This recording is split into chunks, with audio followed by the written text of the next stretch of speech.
औज़ु बिल्लाहि मिन नफ्सी व मिनश शैतानिर रजीम। बिस्मिल्लाहिर रहमानिर रहीम व बिही नस्तईन। वस्सलातु वस्सलामु अलल अशरफिल अंबिया वल मुरसलीन सय्यदिना व हबीब क़ुलूबिना व तबीब नुफूसिना अबुल क़ासिम मुहम्मद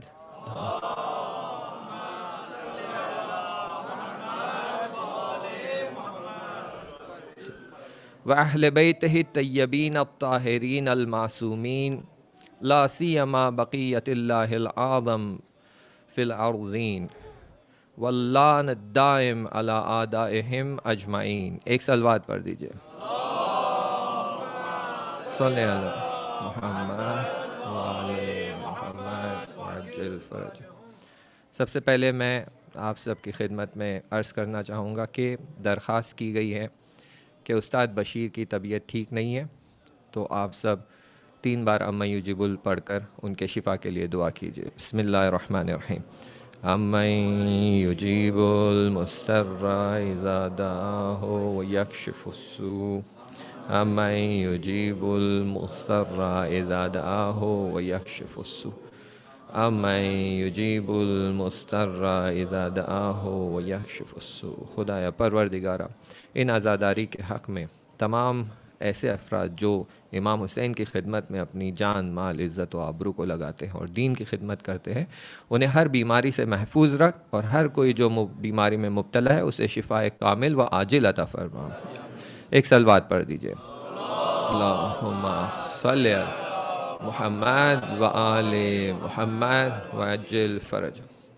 बहस हमारी बहुत ही आगे तक पहुँच चुकी है।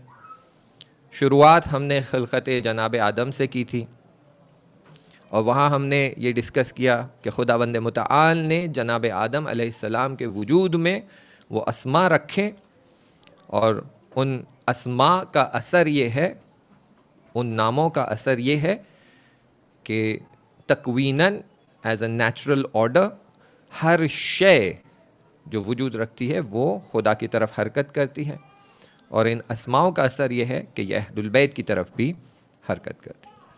फिर हमने कहा कि खुदावंद मुतआल ने तमाम बशरियत को एक शरफ़ दिया है और वो है फ्री विल। तो अगर हम नेचुरल ऑर्डर के थ्रू अगर अहलुल बैत की तरफ हरकत भी कर रहे हैं, लेकिन अगर फ्री विल के ज़रिए तेज़ी से बढ़ेंगे तो ज़्यादा जो है मग़फ़िरत, कामयाबी और फ़ौज़ अज़ीम तक पहुँच पाएंगे। फिर हमने दूसरी बातें कही हैं जिसमें हमने कहा कि इस्लाम की जब बात आती है तो यहाँ पर खुदावंद मुतआल बहुत वाज़े अंदाज में कहता है कि हमारे खिलक़त में आपको सिस्टम ऑफ नूर मिलेगा और सिस्टम ऑफ ज़ुल्मात मिलेगा। और हमने ये भी देखा कि जब कुरान हमसे कहता है ला इक्राहा फिद्दीन, तो वो ये नहीं कह रहा है कि इस्लाम कबूल करने के बाद इस्लाम में आपके लिए कोई मैंडेटरी या कंपल्शन या ऑब्लिगेशन नहीं है। आप आज़ाद है, आपको जितना चाहिए फ़ॉलो करें, जितना चाहिए फ़ॉलो ना करें। ना, ये बात नहीं कह रही है आयत। हमने इसे क्लियरली एस्टैब्लिश किया है कि आयत हमसे ये कह रही है कि ला इक्राहा फिद्दीन क़द तबय्यना रुश्द मिनल गय, कि आप अपना दीन चुनने से पहले आपको जितनी रिसर्च करनी है आप कर लीजिए। यहाँ आप पर कोई इकराह, जबर, फोर्स, कंपल्शन, कोअर्शन नहीं है। आप अपना दीन इंतखाब कर लीजिए, लेकिन जो भी दीन आप इंतखाब करते हैं उस पर आपको पूरी तरह से अमल करना है। उसके रूल्स एंड रेगुलेशंस है, वाजिबात है, मुहर्रमात है, मुस्तहब्बात है, अहकाम है, अकायद है, उसका बिलीफ सिस्टम है, ये सब को आपको एज अ पैकेज अडॉप्ट करना है। बहुत सादी ज़बान में अगर कहेंगे तो रिलीजन बुफे डिनर नहीं है कि आपको जो पसंद आया आपने ले लिया, बाकी आपने कहा कि this is not according to my taste. तो इस्लाम दीन ऐसा नहीं है कि आप कहें कि ये मेरे जायके के हिसाब से नहीं है तो मैं ये नहीं लूँगा, या ये खाऊंगा तो बीपी हाई हो जाएगा, ये खाऊंगा तो शुगर हाई हो जाएगी, तो ये मैं नहीं ले रहा हूँ। नहीं, इस्लाम पैकेज है, ये सारा आपको एट ए टाइम पूरा कंसिडर करना है। और इस्लाम में फिर हमने देखा कि उसने आकर हमें जो है रास्ते दिखाए हैं और सिरातुल मुस्तकीम बताया है, और उसमें सबसे बेहतरीन और शॉर्टकट तरीन रास्ता हमें बताया है कि अगर तुम खुदा की कुर्बत हासिल करना चाहते हो, अहलुल बैत की कुर्बत हासिल करना चाहते हो, तो तुम्हारे लिए हमने अज़ादारी का दर खोल दिया है कि अज़ादारी के ज़रिए और गिरिया इमाम हुसैन के ज़रिए हम जो है उस कामयाबी तक, उस कमाल तक बड़ी आसानी से और तेज़ी से पहुंच सकते। तो बहस हमारी यहाँ तक पहुंची थी। अब एक डिस्कशन जो आपने प्रीवियस मजलिस में सुना है, यही इंग्लिश मजलिस में सुना है, जहाँ पर एक बहुत ही प्यारा कंपैरिजन किया गया कि इमाम हुसैन अपने ज़माने के इमाम थे और इमाम ज़माना अज्जलल्लाहु ताला फरजहु शरीफ अल्लाहुम्मा सल्लि अला वाजिल फर, वो हमारे ज़माने के इमाम हैं। तो क्या ये ऐसा है कि इमाम हुसैन का मकसद कुछ और था और इमाम ज़माना का मकसद कुछ और है, या एक ही मकसद का कंटिन्यूम है कि एक ही मकसद पे चल रहे हैं, लेकिन इमाम हुसैन ने अपना अंदाज़ अपनाया है जो उनका सूटेबल था, और इमाम जाफ़र सादिक़ अलैहिस्सलाम ने अपना अंदाज़ किया, इमाम रज़ा अलैहिस्सलाम ने अपना अंदाज़ किया, और इमाम ज़माना अज्जलल्लाहु ताला फ़रजहु शरीफ भी अपने अंदाज से उसी मकसद तक पहुंचना चाहेंगे। तो हमें पता चला कि हाँ, वो इमाम हुसैन अलैहिस्सलाम अपने ज़माने के इमाम थे और हमारे ज़माने के इमाम भी हाजिर है, और दोनों का मकसद एक ही है, और दोनों वही चाहते हैं जो खुदा चाहता है। और खुदा क्या चाहता है कि सारी बशरियत के अंदर तौहीद बर्पा हो जाए, सारी बशरियत के अंदर सिर्फ खुदा की हुकूमत होना चाहिए, और उस हुकूमत के ज़िम्न में, यानी उस हुकूमत के अंडर अहलुल बैत की हुकूमत होना चाहिए। यानी औलिया अल्लाह, अंबिया मुरसलीन, ये सब इसीलिए आए हैं कि वो हमें वहां तक पहुंचाए जहां पर अहलुल बैत अपना काम अंजाम दे सके, वो अपनी विलायत को एग्जर्ट कर सके। तो प्राइमरी पर्पस ऑफ क्रिएशन अगर आप देखेंगे तो वो ये है कि खुदा ने इंसान को बनाया खलीफतुल्लाह। क्यों? ताकि वो इस जमीन पर खुदा का खलीफा बना रहे। क्यों? ताकि खुदा के अहकाम को इस दुनिया में जारी करे। और इनमें बेहतरीन अफराद की मुअर्रफी की गई है कि अगर आप चाहते हो कि खुदा का अहकाम दुनिया में बरपा हो, खुदा का दीन दुनिया में बरपा हो, खुदा की हुकूमत दुनिया में बरपा हो, तो मैंने अपने वली और वसी की मुअर्रफी कर दी, उनका इंट्रोडक्शन कर दिया है। अब आप इनके पीछे पीछे चलेंगे, इनका दामन पकड़कर चलेंगे, इनको अपना इमाम बनाएंगे, तो ये हदफ, ये पर्पस अचीव हो पाएगा। अब इमाम ज़माना अज्जलल्लाहु ताला फ़रजहु शरीफ का जो मकसद है वो फुलफिल होने के लिए कुछ क्राइटेरियाज बयान किए गए हैं। मैं यहां पर दो क्राइटेरिया की तरफ इशारा करूंगा, इस पर आप जरूर तफक्कुर और तदब्बुर कीजिए। एक क्राइटेरिया जो बयान किया जाता है वो ये है कि 313 अफराद की जरूरत है। 313 अफराद की जरूरत है। तो अब सवाल यह आता है कि क्या सिर्फ 313 अगर आ जाए तो इमाम अपना हदफ, अपना गोल पूरा कर पाएंगे,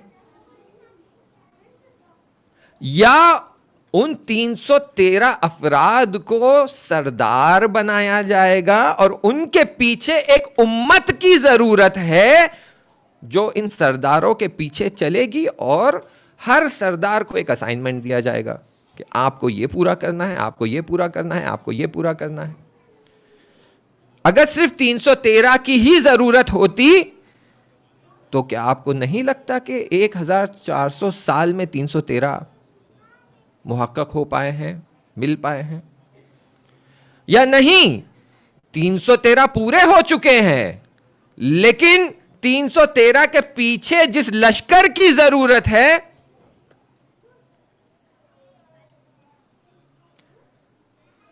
अब देखिए यहां सब लोग बैठकर इस बात के इंतजार में है कि मौलाना आगे क्या बताएंगे, लेकिन आप में से कोई ये नहीं सोच रहा है कि अगर 313 पूरा नहीं हुए हैं तो क्या? एक पॉसिबिलिटी यह है कि 313 पूरे हो गए हैं, एक पॉसिबिलिटी यह है कि 313 पूरे नहीं हुए हैं। अगर हो गए हैं तो लश्कर का इंतजार हो रहा है, अगर नहीं हुए हैं तो हम में से कितने ये सोच रहे हैं कि उन 313 में से मैं एक होना चाहिए। देखिए, जब भी बात आती है कुछ काम करने की, इमाम के खिदमत में हाजिर होने की, इमाम के खास असहाब बनने की, तो फौरन हमारा दिमाग दौड़ता है कोई आएगा और असहाब बनेगा। हम अपनी तरफ इशारा नहीं करते। मैं कहता हूं आप थोड़ा सा सोचकर देखिए कि अगर ये 313 करार है कि आए तो कौन सी उम्मत में से आएंगे, कौन सी कौम में से आएंगे, कहां से आएंगे। मैं नामे नहीं लूंगा क्योंकि यहां थोड़ी सी कॉम्प्लिकेशंस है। ए कौम में से आएंगे, बी कौम में से आएंगे, एक्स में से आएंगे, वाई में से आएंगे, या हम में से आएंगे। अगर हम में से आएंगे तो हम में से कितने लोग खुद को इस तरह तैयार कर रहे हैं कि 313 में से एक हो जाए। सोचते ही नहीं है हम इस तरफ। अच्छा, मैं कहूंगा आप में से कुछ ये कह सकते हैं कि भाई हमारी तो उम्र हो चली है, अब हम कहां 313 में से हो सकते हैं, अब हम तो मसलन इतना आगे बढ़ चुके।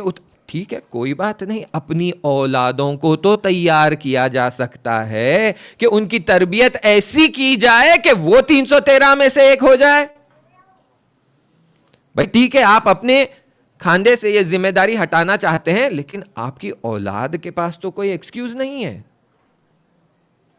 आप अपने ऊपर ये जिम्मेदारी क्यों नहीं ले रहे हैं कि हम भी असहाब इमाम में से हो जाए। देखिए, मैंने एक किस्सा सुनाया था कि एक शख्स रोटी देकर जा रहा है और दूसरा शख्स रो रहा था। तो ये शख्स कहता है मैं तुम्हारे साथ बैठ के रो सकता हूं लेकिन रोटी नहीं दे सकता। याद है आपको वो किस्सा? तो हम आजादारी में आकर इमाम हुसैन पर, वो उनके असहाब की किल्लत पर कि सिर्फ 72 असहाब थे, बैठकर रो सकते हैं, अपनी औलादों को तैयार नहीं कर सकते।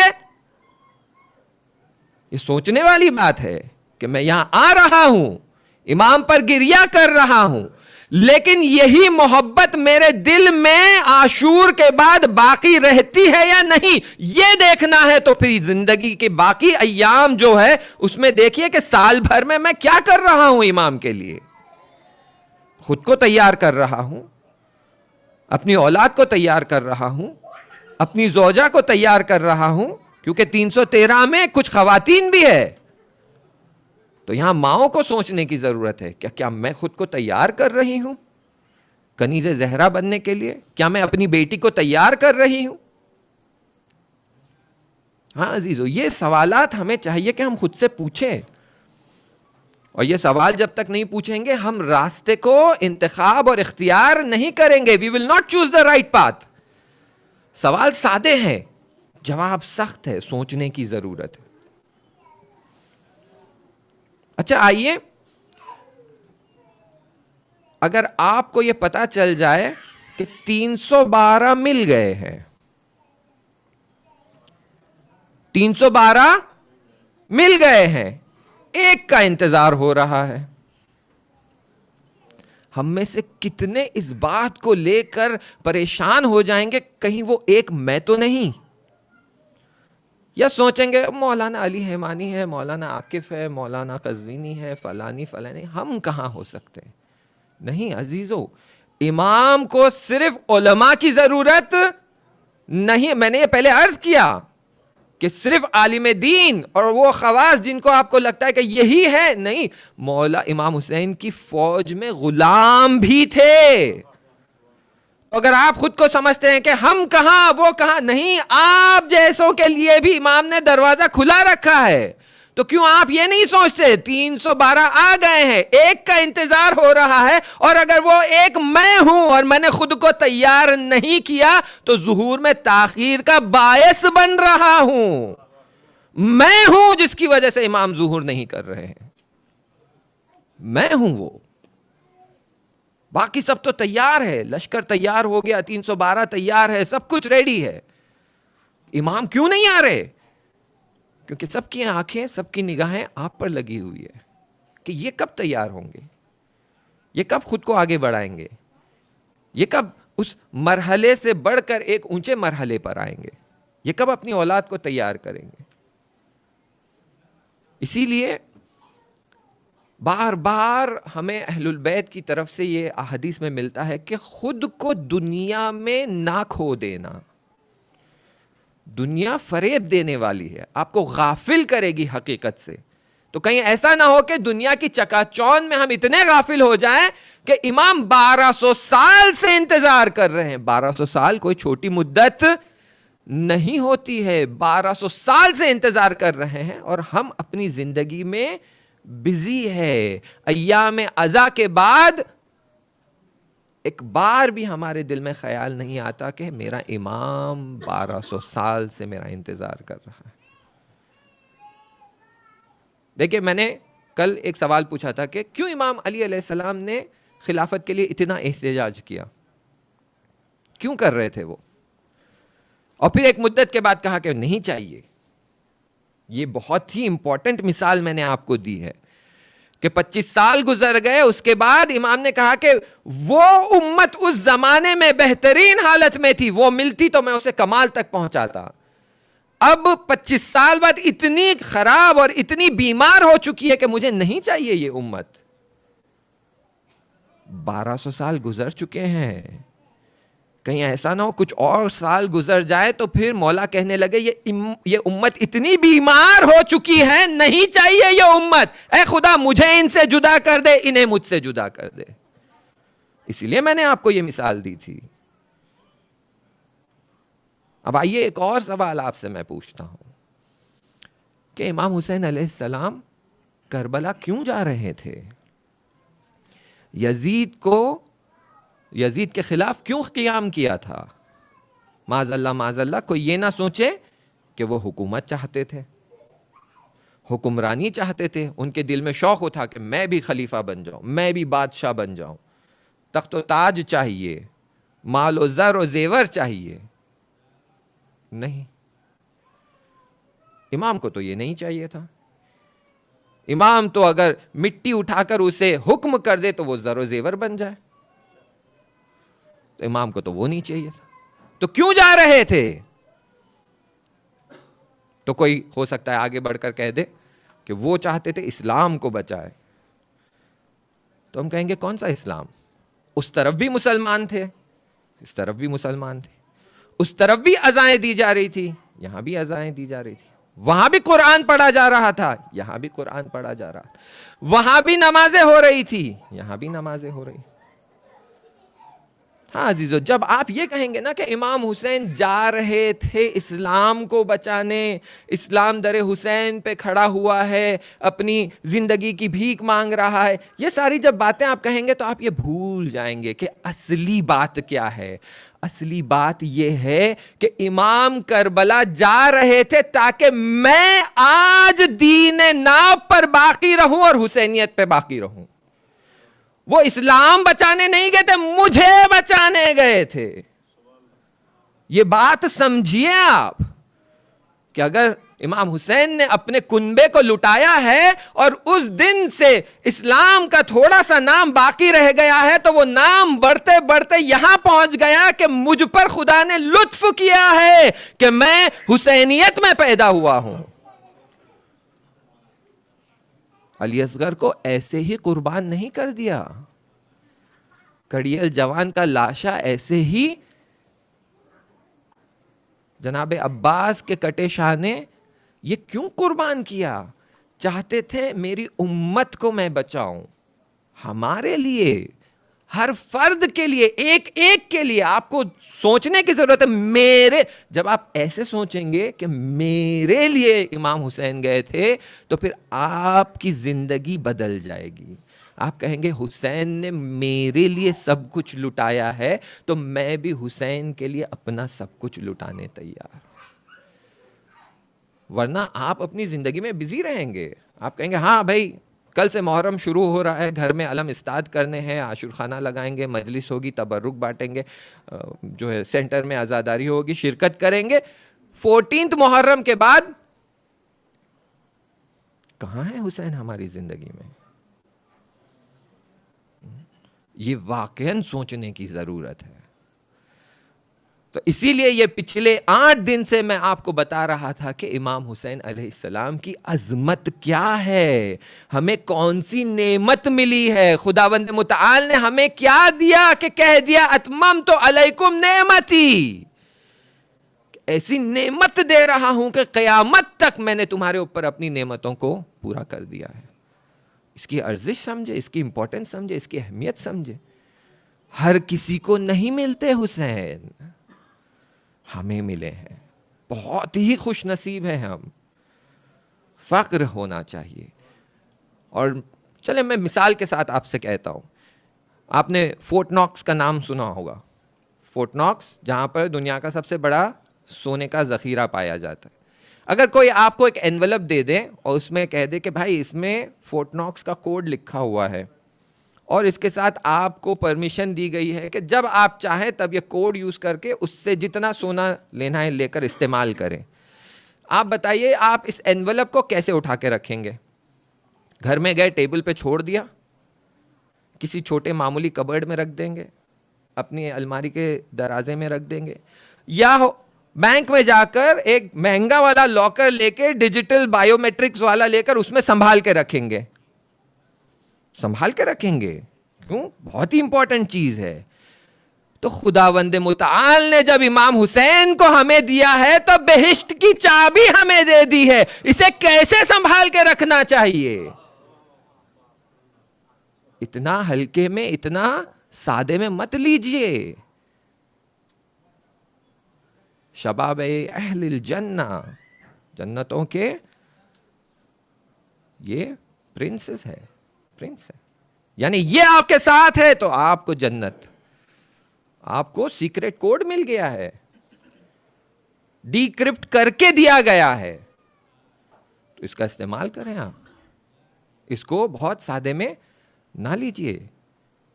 इसीलिए आजादारी, इमाम हुसैन अलैहिस्सलाम, हुसैनियत, इसको जिंदा रखना अपना वजीफा समझिए, अपनी जिम्मेदारी समझिए। और पहले भी अर्ज हो चुका है आपकी खिदमत में, एक मर्तबा इसे जिंदा रखने के लिए जो है जेब से आपको पैसा देना पड़ता है, एक मर्तबा वक्त देना पड़ता है, एक मर्तबा आपकी तवानाई, आपकी कैपेसिटी, आपका टैलेंट देना पड़ता है, एक मर्तबा आपकी उम्र ज्यादा हो गई, औलादों को देना पड़ता है। जाओ बेटा, अय्याम आज़ा शुरू हो रहे हैं, फर्श आज़ा बिछाइए, परचम लगाइए, तबर्रुक पर खड़े होकर तबर्रुक बांटिए, अपने बच्चों को आदत दिलाइए कि वो इमाम के लिए खिदमत करे। बेटा बाहर लोग अपने जूते उतारते हैं, यहाँ बैठिए, जूतों को लाइन से लगाइए, सीखिए इमाम के लिए थोड़ा सा नीचे आना। वरना हम क्या कहते हैं, भाई मैं तो I am executive director, CEO, ABCD YZ, जो भी, मैं फर्श थोड़ी बिछाऊं। हुसैन के सामने कोई CEO, इमाम हुसैन तकवा देखते हैं, तकवा देखते हैं। इमाम हुसैन ये देखते हैं कि आपके दिल में उनकी कितनी मोहब्बत है और आप कितनी इताअत करने तैयार है। इसीलिए तो हमने 2 लेक्चर पूरे इसी पर लगाए हैं कि मोहब्बत हुसैन कितनी अर्जिश रखता है और उसके बाद इताअत होना चाहिए। वरना बहुत थे जो मोहब्बत का ऐलान करते थे, इताअत नहीं करते थे, यानी खिदमत करने की बारी आई पीछे हट गए। तो यहां हमें देखने की जरूरत है कि मैं कहां हूं। अब आइए हमारे हाजिर इमाम, इमाम ज़माना अज्जलल्लाहु ताला फरज शरीफ,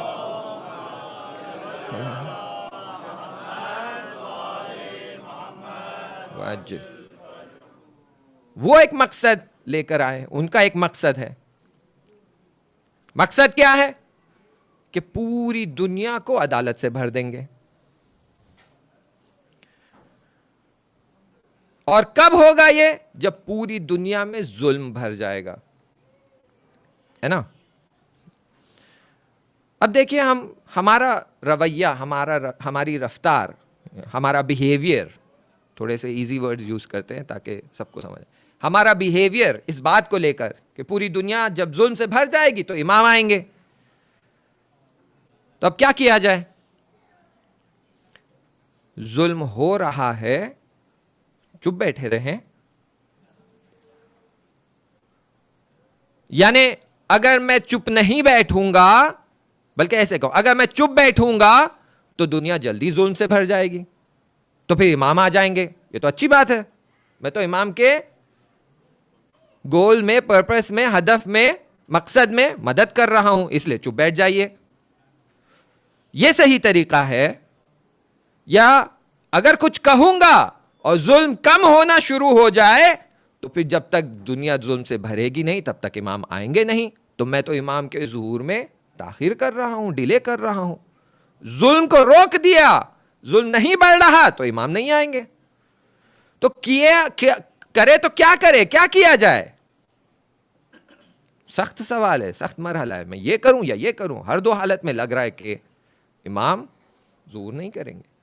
अजीजों, इस बात को समझने की जरूरत है कि जब कहते दुनिया जुल्म से भर जाए, इसका मतलब यह नहीं कि जुल्म आम हो जाए। इसका मतलब यह है कि बशरियत में जुल्म बर्दाश्त करने की कैपेसिटी इतनी कम हो जाए कि एक मामूली सा भी जुल्म दुनिया के किसी कोने में होता है तो आप कहने लगे दुनिया में जुल्म बढ़ गया है। शायद अगर आप बात नहीं समझ पाए तो मैं मिसाल के साथ कहूं, मिसाल के साथ कहता हूं ताकि आप समझ सकें। आप जाइए कुछ कंट्रीज है जहां देखिए, जैसे इंडिया है, पाकिस्तान है और दूसरे कंट्रीज है जहां जुल्म होता है, मर्डर्स हो रहे हैं, चोरी चकारी हो रही है, कत्लेआम होता है, एक्सीडेंट हो रहे हैं, घर लूट लिया गया, और ये न्यूज़ में हम पढ़ते हैं, कहते हैं हाँ भाई ये तो रोज़ की बात है, पढ़ लिया रख दिया। पाकिस्तान में इतनों को मार दिया गया, जैसे अभी कल ही की बात है, जो है सैयदा ज़ैनब सलामुल्लाह अलैहा के हरम के पास जो है बॉम्ब ब्लास्ट किया गया, कितने अफराद शहीद हो गए, कितने अफराद जो है ज़ख्मी हो गए। हम पढ़ लिया, बोले हाँ भाई ये तो होता ही रहता है। ये एक रफ्तार है।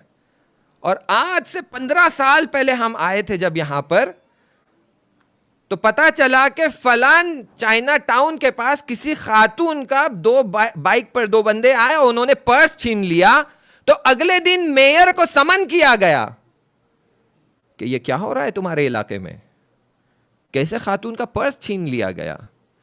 एक मकाम है जहां पर लोगों को कत्लेआम किया जा रहा है, पैसा लूटा जा रहा है, घर लूटा जा रहा है, वहां कोई कुछ नहीं कर रहा, लेकिन यहां पर एक मामूली सी पर्स छीन ली गई तो फौरन मेयर को बुलाया गया। यानी जुल्म बर्दाश्त करने की कैपेसिटी यहां इतनी कम है कि इतनी सी बात हो जाए तो कह के जुल्म हो रहा है, और वहां इतनी कैपेसिटी बढ़ गई है कि खून की नदियां बह जाती है। हम कहते हैं ये तो रोज की बात है। तो जब हम कह रहे हैं कि दुनिया जुल्म से भर जाएगी, यानी यह नहीं कि दुनिया में खून की नदियां बहनी चाहिए। इसका मतलब यह है कि अगर दुनिया में कहीं भी थोड़ा सा जुल्म होता है तो हम फौरन कहने लगे क्या हो रहा है दुनिया में, ये कैसे हो गया, किसी ने किसी खातून की पैजब छीन ली। जो इमाम अली अलैहिस्सलाम ने कहा वाह हो लश्कर कि यहूदी खातून की पांव से पैजब छीन ली गई, यानी शहर जुल्म से भर गया है। तो समझने की जरूरत है कि अगर दुनिया में जुल्म बढ़ता नजर आ रहा है तो मेरे खामोश रहने से इमाम का मकसद पूरा नहीं हो रहा है। मुझे आवाज उठानी है, जुल्म को इतना रोकना है, लोगों को इतना जगाना है कि किसी खेलते हुए बच्चे के हाथ से खिलौना खींच लिया जाए तो कहे जुल्म हो रहा है। इमाम अली अलैहिस्सलाम की हदीस है, वो कहते हैं अगर अली से कहा जाएगा कि एक चूंटी के मुंह से शक्कर का दाना छीन ले तो अली इतना जुल्म भी नहीं करेगा। ये जुल्म है अजीजों। अगर वो चूंटी के दहान से शक्कर छीन ली जाएगी तो कहना पड़ेगा दुनिया जुल्म से भर गई। यहां हमें पहुंचना है। और कब पहुंचेंगे यहां? जब अपने आप को हम इस मरहलों से आगे बढ़ाते बढ़ाते इल्म से मारिफत, मारिफत से मोहब्बत, मोहब्बत से यकीन, यकीन से इताअत, जब वहां पहुंचना शुरू करेंगे। और ऐसा नहीं है कि हमारी कम्युनिटी में यह कैपेसिटी नहीं है। इस वक्त दुनिया में सबसे डायनामिक, सबसे प्रोग्रेसिव, सबसे एडवांस शियत है। मराजे हर लम्हा तहकीक कर रहे हैं, रिसर्च कर रहे हैं, उलमा हर लम्हा मेहनत कर रहे हैं, आगे बढ़ रहे हैं, यूथ आगे बढ़ रहा है। तो ऐसा नहीं है कि शीयत में ये कैपेसिटी नहीं है, बस थोड़ी सी गफलत है, बस उस गफलत से हमें बाहर आना है। जब हम उस गफलत से बाहर आएंगे तो इस तरफ बढ़ना शुरू हो जाएंगे। तो हमें ये लेसन लेना है करबला से। करबला से जो हमें बातें सिखाई गई है, इमाम हुसैन अलैहिस्सलाम के मकसद से जो बातें हमें सिखाई गई है, वो हमें चाहिए कि हम सीखें और अपनी जिंदगी में अप्लाई करें। वरना मैं एक सवाल हमेशा पूछता हूं कि अगर इमाम का होना और ना होना आपकी जिंदगी में कोई तब्दीली नहीं लाता, तो समझ लो कि इमाम की जरूरत नहीं है, इमाम नहीं आने वाले हैं। बस दो जुमले आपकी खिदमत में बयान करूं और आपकी ज़हमत तमाम करूं कि कुछ लोग हैं जो ये कहते हैं कि भाई हम तो बहुत कुछ कर रहे हैं, हम तो बहुत कुछ कर रहे हैं, ये कर रहे हैं, वो कर रहे हैं, अज़ादारी कर रहे हैं, मजलिसें बर्पा कर रहे हैं, चैरिटी कर रहे हैं। अजीज़ों, बहुत ही सादा आपके लिए मेयार, मेजरिंग यार्ड स्टिक जो हम कहते हैं, वो मैं आपके लिए बयान कर दूं ताकि आपको पता चल जाए कि हम जितना कर रहे हैं वो काफ़ी है या नहीं है। हम जो भी कर रहे हैं बहुत अच्छा कर रहे हैं और पिछले ज़माने से बहुत आगे आ गए हैं, लेकिन अजीजों, अगर जो कर रहे हैं वो अगर काफ़ी होता तो इमाम हमारे बीच होते। इमाम हमारे बीच में मौजूद नहीं है, यानी जो कर रहे हैं वो काफ़ी नहीं है। इससे बहुत ज्यादा करने की जरूरत है, या कुछ ऐसी चीजें हैं जो करने की जरूरत है जिसकी तरफ हम तवज्जो नहीं कर रहे। हम ये पकड़कर बैठ गए, उसे पूरी तरह नेग्लेक्ट कर चुके हैं। तो हमारे फ़आलियत की, एक्टिविटीज का दायरा जो है वो बढ़ाना पड़ेगा। वरना अगर जो कर रहे होते वो इनफ होता तो आज इमाम ज़ुहूर कर चुके होते। यही बात कि इमाम का ज़ुहूर और इमाम का वजूद हमारे बीच में नहीं है, यानी जितना जरूरी है उतना नहीं कर पाए, इससे ज्यादा करने की जरूरत है। हाँ ज़ादोरो, इसीलिए करबला हमारे लिए एक मिसाल बन गई है कि वहां पर जब असहाब से कहा गया कुछ कर दिखाओ, तो सबने ऐसा किया कि कोई कमी बाकी न रह गई। बच्चों से लेके बूढ़ों से लेकर हर किसी ने अपना सब कुछ, जितनी कैपेसिटी थी, जितनी तवानाई थी, जितनी कैपेबिलिटी थी, जो टैलेंट जिसके पास था, वो सब कुछ लाकर इमाम पर कुर्बान कर दिया है। बस आखिरी रात आ गई है, ये आखिरी रात है। चंद घंटों के मेहमान हैं हमारे लिए इमाम हुसैन अलैहिस्सलाम। ये आखिरी शब है आपके गिरिया करने का और बीबी फातिमा को ये दिलासा देने का कि या बीबी, हम हुसैन को नहीं भूले, इमाम हुसैन को हम नहीं भूले, अब भी उनकी मोहब्बत हमारे दिलों में ज़िंदा है, अब भी हम सब कुछ उन पर कुर्बान करने तैयार है। इमाम की तरफ से एक इशारा हो जाए, जैसे असहाब करबला में खड़े हो गए थे कि मौला हुक्म दीजिए, हम अपने आप को कुर्बान कर देंगे, हम भी तैयार हैं अपने आप को कुर्बान करने के लिए। हाँ ज़ादोर, आज की शब गिरिया की शब है, आज तो आंसू बहाना है, आज तो बीबी को पुरसा देना है। फर्श अज़ा पर बीबी ज़ैनब आई हुई है, फर्श अज़ा पर बीबी फातिमा सलामुल्लाह आई हुई है। वो देखना चाहती है कि नाना ने मुझसे वादा किया था कि जब हुसैन को शहीद किया जाएगा तो बीबी ने पूछा क्या मैं वहाँ होगी? कहा नहीं बेटी, तुम वहाँ नहीं होगी। क्या अली वहाँ होंगे? कहा अली भी नहीं। तो मेरे बेटे पर गिरिया कौन करेगा? तो नाना ने कहा था, बाबा ने कहा था कि कौम आएगी जिसके जवान हुसैन के जवानों पे गिरिया करेंगे, जिसकी ख़वातीनें हुसैन की ख़वातीनों पे गिरिया करेंगे और सब मिलकर हुसैन पर गिरिया करें। तो बीबी आई है देखने क्या वो कौम जिंदा है, क्या इस कौम के दिल बेदार है? हाँ अजीज, शब आशूर आ चुकी है। शब आशूर में बहुत सारे मसाइल गुजरे हैं, जिसमें से एक मसला ये था कि दुश्मनों ने हरबा चला। क्या चला? पैगाम भिजवाया। किसके नाम भिजवाया? जनाब अब्बास के नाम पैगाम। कासिद आता है पैगाम लेकर। क्या पैगाम लेकर आता है? पैगाम लेकर आता है, अब्बास तुम्हारे लिए अमाननामा आया है, तुम हमारी तरफ आ जाओ, तुम्हारी जान बच जाएगी। तो अब्बास क्या जवाब देते हैं? कहते हैं मेरे लिए अमाननामा और फर्जंदे ज़हरा के लिए कोई अमान नहीं। अगर फर्जंदे ज़हरा अमान में नहीं तो ऐसा अमाननामा मेरे किस काम का?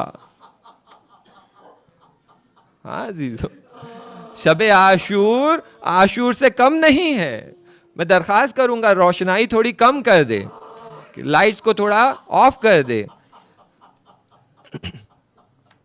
शब आशूर खुद आशूर से कम नहीं, मुसीबतें बड़ी है। कुछ आपकी खिदमत में अर्ज कर दूं, इमाम अपने खैमे से निकलते हैं, बीबी के खैमों के अतराफ टहल रहे हैं, एक जायजा ले रहे हैं। एक असहाब को खौफ होता है कहीं रात के अंधेरे पर इमाम पर हमला ना हो जाए। इमाम के पीछे पीछे चलता है, देखता है कि इमाम हर चंद कदम के बाद झुकते हैं, कुछ उठाते हैं, आगे बढ़ जाते हैं, फिर झुकते हैं, कुछ उठाते हैं, आगे बढ़ जाते हैं। परेशान हो जाता है, दौड़ा दौड़ा इमाम की खिदमत में आता है, कहता मौला क्या बात है? तो देखता है एक हाथ में कांटे जमा किए हुए हैं, एक हाथ में पत्थर जमा किए हुए हैं, क्योंकि जानते हैं असरे आशूरा लाइनों की फौज जब खैमों पर हमला करेगी तो नन्हे बच्चे बाहर भागेंगे। कहीं ऐसा ना हो बच्चों के पांव जख्मी हो जाए, कहीं ऐसा ना हो कोई नन्हा बच्चा ठोकर खा के गिर जाए और घोड़े की जद में आ जाए, पामाल हो जाए। मैं कहूंगा मौला आपको बीवियों का और बच्चों का इतना ख्याल है, कल असरे आशूर तपती जमीन पर आप होंगे, बदन जख्मों से चूर, तीरों से पेवस्त होगा, घोड़ों की टापे होगी। आजादारो आज गिरिया कर लीजिए, जितना गिरिया करना है कर लीजिए, कल आखिरी दिन है। एक शायर ने खूब कहा ऐ सूरज तुलू ना करना, तेरे तुलू होने से गम की हाँ जीजो, इमाम अपने बहन के खेमे में जाते हैं, चाहते हैं कुछ नसीहतें करें। बहन से कहते हैं ज़ैनब असरे आशूर के बाद सब्र करना, तुम्हें ही अलमदार बनना है, तुम्हें ही अब्बास का किरदार निभाना है, तुम्हें कल हुसैन बनना होगा। इमाम के जमाने के इमाम को जलते हुए खेमे से बचा कर लाना होगा। ज़ैनब बहुत सब्र करना होगा। ज़ैनब का दिल मुस्तरब हो जाता। बीबी कहती है भैया आपने अपने असहाब की आजमाइश तो कर ली, चंद दिनों से देख रही हूँ हर दिन हर पहर लोग आपको छोड़कर जा रहे हैं, कहीं ऐसा ना हो जंग के दौरान आपके असहाब आपको तन्हा छोड़ दे। बात असहाब तक पहुंची, हबीब इब्ने मज़ाह सबको जमा करते कहते चलो ए असहाब व अंसार चलो, बीबी का दिल मुस्तरब है, वफादारी साबित करनी है, चलो बीबी के पास। दर खैमा पर आते हैं, सलाम भेजते हैं, कहते या बीवी अगर मौला का हुक्म होता तो हम अभी जंग कर कर खुद को फदा कर देते। हाँ अजीजों, एक मर्तबा इमाम ने तमाम अफराद को खैमे में जमा किया और कहने लगे कि ये लश्कर की दुश्मनी तो मुझसे है, आप इनसे पूछेंगे तो कहेंगे हम तुम्हारा कत्ल करना चाहते हैं।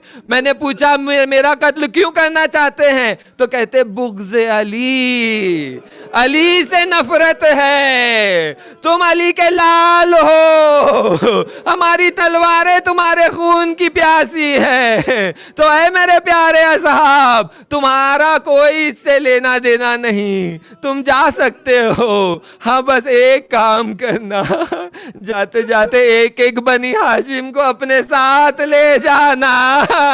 बहुत सारे नन्हे बच्चे हैं, बहुत सारे कमसिन बच्चे हैं, मैं चिराग को बुझाए देता हूँ। चिराग को गुल कर दिया। असहाब तड़क गए, कहने लगे मौला ये कैसा इम्तिहान है, आप हुक्म करें हम अपनी जानें अभी कुर्बान कर दे। कोई कहने लगा मुझे 1000 बार कत्ल कर दे मैं आप पर कुर्बान, मुझे जलाकर राख बनाकर हवा में उड़ा दे मैं आप पर कुर्बान। हर कोई अपनी वफादारी की पेशकश पेश कर रहा था। इमाम ने सबको बशारत दी, शहादत की बशारत दी, मकाम दिखा दिया। हत्ता जनाब कासिम से कह दिया कि मेरे भाई की निशानी तुम भी कल शहीद हो जाओगे, लेकिन एक बड़ी मुसीबत तुम पर आएगी। इसके बाद एक ऐसी बशारत दी, असहाब तड़प गए, जनाब कासिम तड़प गए, कहने लगे कल तो नन्हे अली असगर भी शहीद हो जाएंगे। जनाब कासिम तड़प गए, कहने लगे मौला क्या दुश्मन खैमों तक आ जाएंगे? मैं कहूंगा कासिम तुम नहीं जानते असरे आशूर क्या होगा, खैमों पे तीर चलाए जाएंगे, खैमों में आग लगाई जाएंगी, लाशों को पामाल किया जाएगा, बीबी की चादरें छीनी जाएगी।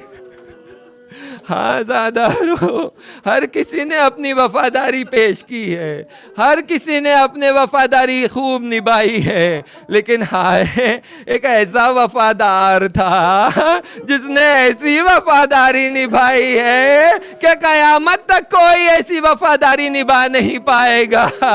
जब माल गनीमत शाम पहुंचा तो यजीद लईन अलम उठाकर कहता है कि ये अलम का संभालने वाला तो बड़ा शुजा था।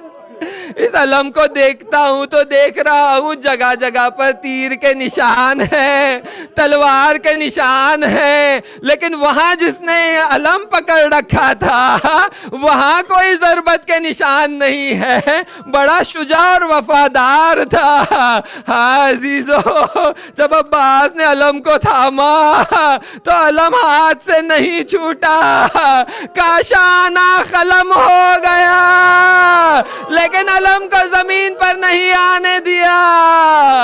दोनों शाने कलम हो गए, सर शिकस्ता है, घोड़े से गिर रहे हैं, सदा लगाई भैया। इमाम हुसैन हजरत अब्बास के लाशे पर पहुंचते हैं, क्या देख रहे हैं? शाने कलम है, एक आंख में तीर पेवस्त है, सर से बहता हुआ खून दूसरी आंख में भर गया है। जनाब अब्बास कहते भैया एक दरखास्त है, आपकी आखिरी जियारत करना चाहता हूँ, आंखों से थोड़ा खून साफ कर दीजिए। खून साफ कर दिया, जनाब अब्बास का सर लेकर अपनी गोद में रख लिया, अब्बास ने सर गिरा दिया,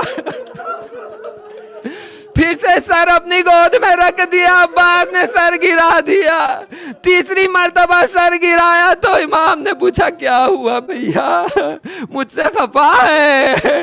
अब्बास कहते नहीं भैया, आज आप मेरा सर गोद में ले रहे हैं, कुछ ही देर बाद आप घोड़े से जमीन पर आएंगे, कौन होगा जो आपका सर गोद में लेगा? हाजीजो, हुसैन घोड़े से जमीन पर आए, बदन जख्मों से चूर चूर है, सीने में तीर पैवस्त है, गर्म रेत पर गिरते हैं। अब्बास का लाशा तड़प गया होगा, भैया आपको संभालने वाला कौन है? पता चला संभालने वाला कोई नहीं, एक लई आगे बढ़ा, हुसैन के सीने पर सवार हो गया, हाथ में कुंद खंजर, खंजर चला, फातिमा आ गई। वाह हुसैना।